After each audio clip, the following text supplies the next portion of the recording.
बिस्मिल्लाहिर्रहमानिर्रहीम। शुरू अल्लाह के नाम से जो बड़ा मेहरबान निहायत रहम करने वाला है।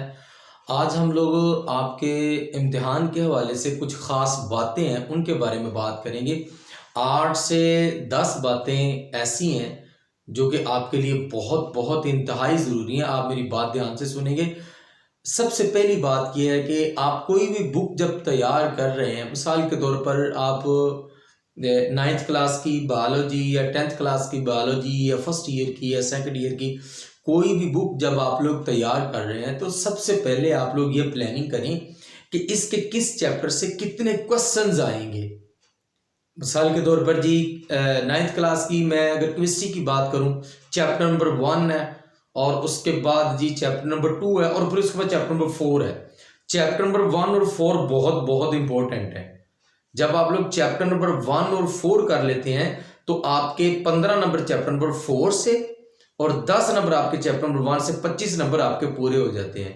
तो बात करने का मकसद ये है कि जब आप लोग अपनी किसी भी किताब को तैयार कर रहे हैं तो आप प्लानिंग के साथ थोड़ी सी प्लानिंग करके जब आप लोग तैयारी करेंगे आपकी बहुत बहुत अच्छे तरह से तैयारी हो जाएगी। दूसरी बात यह है कि जितने भी आपके बोर्ड के पास्ट के पेपर्स हैं, जो माजी में पेपर हो चुके हैं, जो भी आपकी किताब है, जो भी आपका सब्जेक्ट है, आपने 5 से 8 साल 8 साल के 5 साल के वो पेपर ज़रूर हल करने हैं। और उसमें से मोस्टली आपके पेपर जो है ना वो आता है तकरीबन 10 से 15 नंबर, 20 नंबर, इवन कि ये भी होता है कि 50% जो है ना 60% आपका पास्ट पेपर से जो है ना वो पेपर आ जाता है। आपने ज़रूर हल करने हैं। तीसरी बात यह है कि जो आपकी किताब है बेटा, कोई भी आपकी किताब है, फिजिक्स है, केमिस्ट्री है, बायोलॉजी है, आपकी उर्दू है, आपने किताब वाले एमसीक्यूज हल करने हैं। जो एक्सरसाइज के एंड पे जो आपके चैप्टर के एंड पे एमसीक्यूज दिए होते हैं, आप लोग बार बार उनकी प्रैक्टिस करें। 12 में से 8-9 एमसीक्यूज इसमें से पक्के टक्के आते हैं। हर सूरत जो है ना एमसीक्यूज उसमें से आ जाते हैं। उसके बाद जो चौथी बात है वो ये है कि कुछ बच्चे ऐसा जो है ना वो क्लेम करते हैं, वो कहते हैं कि जी हमें सबक याद नहीं होता। तो मैं उनको ये बहुत अच्छी एडवाइस करूंगा कि वो सुबह फजर की नमाज से आधा घंटा या 1 घंटा पहले उठ के वो सबक याद करें, वो लेसन याद करें। आपको अच्छे तरह से वो सबक याद हो जाएगा और वो पूरी जिंदगी भी नहीं भूलेगा। 5वीं बात यह है कि जब आप लोग स्कूल जा रहे हैं या बाजार जा रहे हैं, काम जा रहे हैं, तो आप अपने जहन में वो सबक लाने की कोशिश करें। जब आप वो ट्राई करेंगे तो वो उसके कुछ अल्फाज जो है ना वो आपके जहन में आएंगे, जो आपको भूलेंगे वो आप लोग घर में आके अपनी किताब से देख लें। इस तरह से भी आपको जो है ना वो आपका जो लेसन है, आपका वो सबक है, वो रिमाइंड हो जाएगा। अगली बात ये है कि जब आपकी डेट शीट आ जाती है ना, बाज़ बच्चे ऐसे होते हैं उनको पेपर का पता नहीं, उनका पेपर मतलब कि गुजर जाता है, फिर वो कहते हैं जी मुझे पता नहीं चला। फिर वो बोर्ड जो है ना बोर्ड दफ्तर जाते हैं, डेट शीट को रिवाइज करते हैं, करवाते हैं, पैसे टाइम सब कुछ। मतलब अपना जो पेपर है ना उसका जो ग्रुप है पहले टाइम वाला, वो ध्यान से आप लोग देखें और रोजाना की बुनियाद पे जो आपकी डेट शीट, बल्कि रोजाना मतलब आपके ज़हन में होना चाहिए कि मेरा फलां दिन पेपर है। मेंटली तौर पर आपको हर सूरत तैयार होना चाहिए। और जो 10th क्लास वाले बच्चे हैं उनके लिए मैं बता रहा हूँ कि आपका प्रैक्टिकल जब होता है ना, प्रैक्टिकल का डेट और ग्रुप आपको पता होनी चाहिए। जब आपका वो डेट और टाइम गुजर जाता है, बच्चे हमारे पास आ रहे होते हैं, सर हमारा जी प्रैक्टिकल है, मुझे कल याद भूल गया था, मुझे पता नहीं चला था और मैं शादी वादी पे गया हुआ था, इधर गया, तो वो बड़े बहाने लगाते हैं। तो फिर हम क्या कर, फिर होता क्या है कि उनको भेजा जाता है जी आप बोर्ड में जाओ, अपनी डेट शीट को रिवाइज करवाओ, रिवाइज करवा के फिर आओ। जब वो आते हैं, मकसद बात करने का ये है, आपको बताने का मकसद ये है कि आप अपनी डेट शीट पे अपना जो प्रैक्टिकल का पेपर है उसको बड़े ध्यान से देखें। जो प्रैक्टिकल में फेल होता है वो थ्योरी में भी फेल हो जाता है। ठीक है, डेट शीट आपने बड़े ध्यान से देखनी। उसके बाद आपने जो कमरा इम्तिहान है, कमरा इम्तिहान में आपने 10 से 15 मिनट आपने पहले पहुंचना है और 10 से 15 मिनट पहले आपने अपनी मतलब कि अगर आप टॉपर्स हैं, आप टॉप करना चाह रहे हैं, मतलब आपके ज़्यादा नंबर लेना चाह रहे हैं या आप कम नंबर लेना चाह रहे हैं, अगर आपकी बहुत कम तैयारी है तो कोई बात नहीं, आप लोग पढ़ लें। लेकिन अगर आपने पूरा साल नहीं पढ़ा, 2 महीने नहीं पढ़ा, तो 15 मिनट में भी कुछ नहीं होगा। लेकिन ये बात उनके लिए है जो टॉप करना चाह रहे हैं। 15 मिनट पहले, 20 मिनट पहले अपनी किताब को छोड़ दें और अपने माइंड को फ्रेश करें, अपने दोस्तों के साथ खूब गप्पे लगाएं। और जो है ना, कोई उस वक्त 15 मिनट में कुछ भी नहीं हो सकता। जो आपने पढ़ा है वही आपके काम आना है। मकसद ये है कि 10 से 15 मिनट, 20 मिनट पहले जो है ना वो अपनी जो है ना वो किताब को छोड़ दें। अगली बात जो है ना वो ये है कि हुजूर वाला, जब आपने अपने कमरा इम्तिहान में जाना है तो जो नाश्ता वाश्ता है ना वो हल्का फुल्का करके जाना है।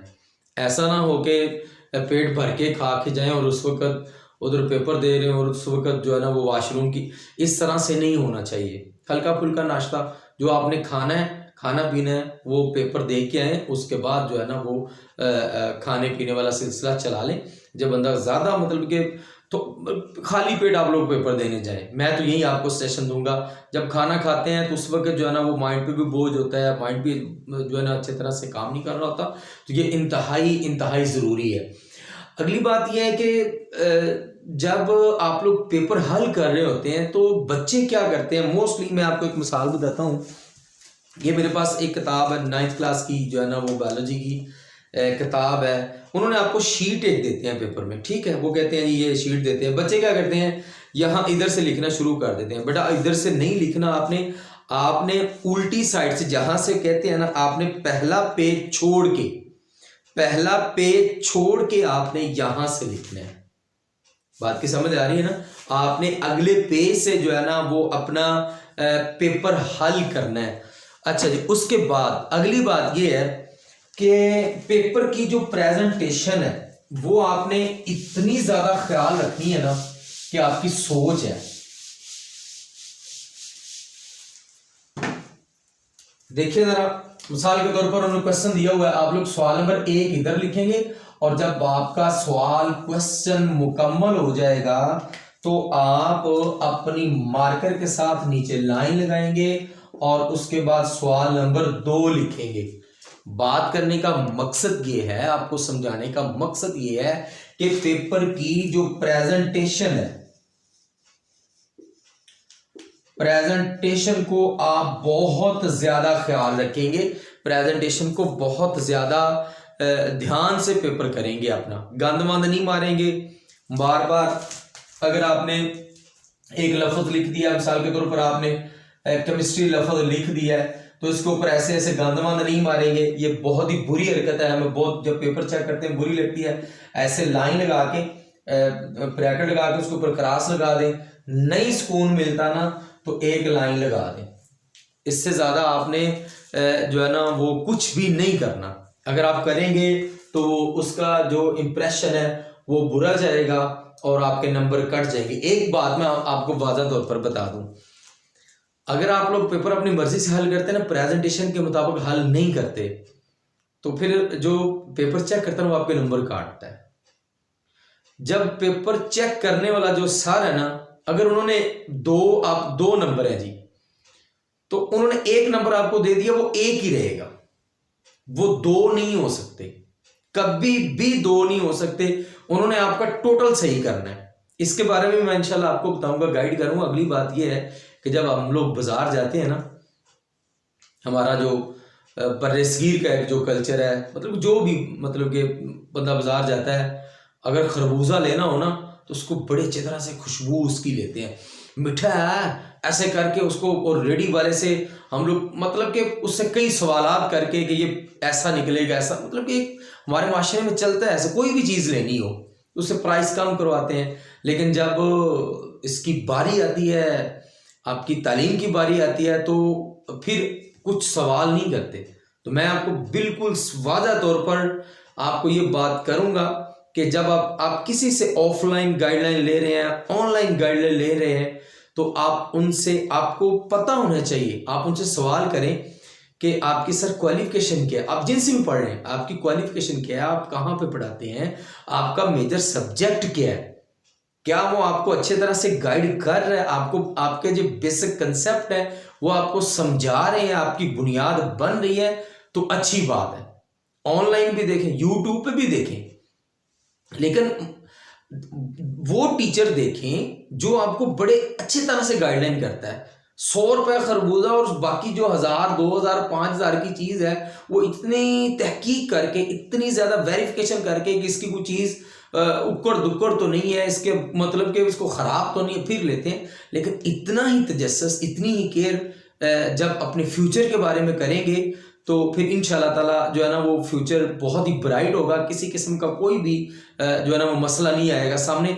अच्छे नंबर आएंगे, अच्छे ग्रेड आएंगे। जो पेरेंट्स हैं, ये खास तौर पर पेरेंट्स के लिए है, उनको इस बात का पता होना चाहिए कि जिस बच्चे से हमारे बच्चे जो जिस टीचर से हमारे बच्चे पढ़ रहे हैं, क्या वो उनका सब्जेक्ट है कि क्या वो उनको रटे लगवा रहे हैं, क्रैमिंग करवा रहे हैं और आगे जाके वो डल माइंडेड हो जाते हैं, फिर पता नहीं चलता, बच्चे फ्लॉप हो जाते हैं। पेरेंट्स को और बच्चों, बल्कि पेरेंट्स को ज़्यादा ख्याल करना चाहिए। जब पेरेंट्स इस बात का ख्याल करेंगे तो फिर बच्चों का फ्यूचर जो है ना वो बहुत ब्राइट होगा और बहुत अच्छा फ्यूचर होगा उनका।